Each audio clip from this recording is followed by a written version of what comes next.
गोविंदा की भांजी और टीवी सीरियल नव्या से मशहूर हुई एक्ट्रेस सौम्या सेठ तो आपको याद ही होंगी। वही सौम्या जो अपने पहले सीरियल से हर घर की चहेती बन गई थी। साल 2017 में सौम्या ने अपने करियर की ऊंचाइयों पर एक एनआरआई से शादी कर ली थी और सब कुछ छोड़कर पति के साथ यूएस चली गई थी। लेकिन वहां जो सौम्या पर बीता उसकी कहानी बहुत दर्दनाक है। सौम्या खुद को मारने तक वाली थी। मात्र 2 साल बाद सौम्या के पति ने उन्हें तलाक दे दिया था। तब वो महज 28 साल की थी। उनकी गोद में एक नन्हा सा बेटा था। विदेश में अकेले सौम्या पर क्या दर्द और तकलीफ गुजरी, इसका अंदाजा कोई नहीं लगा सकता। लेकिन आज सौम्या की जिंदगी में एक बार फिर बाहर लौट आई है।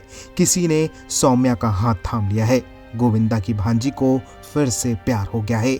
बहुत कम लोग ये जानते हैं कि सौम्या ने अपने करियर की शुरुआत साल 2007 में रिलीज हुई फिल्म ओम शांति ओम से की थी। वो एक सीन में बैक डांसर थी। इसके बाद साल 2011 में सौम्या को टीवी सीरियल में काम मिला। टीवी सीरियल नव्या के जरिए पहली बार सौम्या लोगों के सामने आई और सबका दिल जीत लिया। ये सीरियल महज 1 साल तक चला, लेकिन सौम्या तब तक सबकी चहेती बन चुकी थी। इसके बाद वो ये रिश्ता क्या कहलाता है, वी द सीरियल, दिल की नज़र से खूबसूरत, ये है आशिकी और चक्रवर्ती अशोक सम्राट जैसे सीरियल्स में नजर आई। लेकिन साल 2017 में सौम्या ने अचानक शादी करके सबको चौंका दिया। उन्होंने यूएस के एनआरआई बिजनेसमैन अरुण कपूर से शादी रचा ली। सौम्या अपना पूरा करियर छोड़कर पति के साथ यूएस चली गई। सौम्या को लगा कि शायद वहां जाकर वो बहुत खुश रहेंगी, लेकिन हुआ इसका बिल्कुल उल्टा। सौम्या की जिंदगी वहां जाकर नर्क बन गई। इस बीच सौम्या ने एक बेटे को भी जन्म दे दिया, लेकिन पति पत्नी का झगड़ा कभी नहीं सुलझ पाया और आखिरकार सौम्या का महज 2 साल बाद ही तलाक हो गया।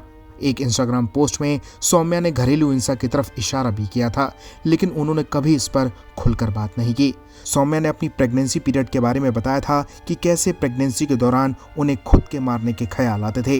वो काफ़ी डिप्रेशन में चली गई थी, लेकिन जैसे तैसे उन्होंने खुद को संभाला और अपने बच्चे के स्वास्थ्य पर ध्यान देना शुरू किया।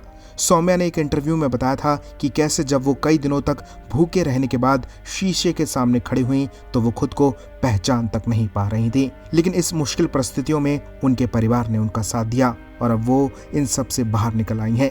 लेकिन अब एक बार फिर सौम्या की जिंदगी में प्यार लौट आया है। सौम्या को फिर से प्यार हो गया है। सौम्या ने फादर्स डे पर एक रील शेयर की जिसमें उनके बॉयफ्रेंड शुभम उनके बेटे के साथ खेलते नजर आ रहे हैं। शुभम सौम्या के बेटे को बहुत प्यार करते हैं। सौम्या की जिंदगी एक बार फिर से बदलने लगी है। वो एक बार फिर से जीना सीख रही हैं। शुभम ने अपने प्यार से सौम्या की जिंदगी में रंग भर दिए हैं। शायद ये देखकर सौम्या के तमाम चाहने वाले बहुत खुश हो जाएंगे। हम ईश्वर से यही प्रार्थना करते हैं कि सौम्या की जिंदगी में फिर से खुशियां वापस लौट आएं।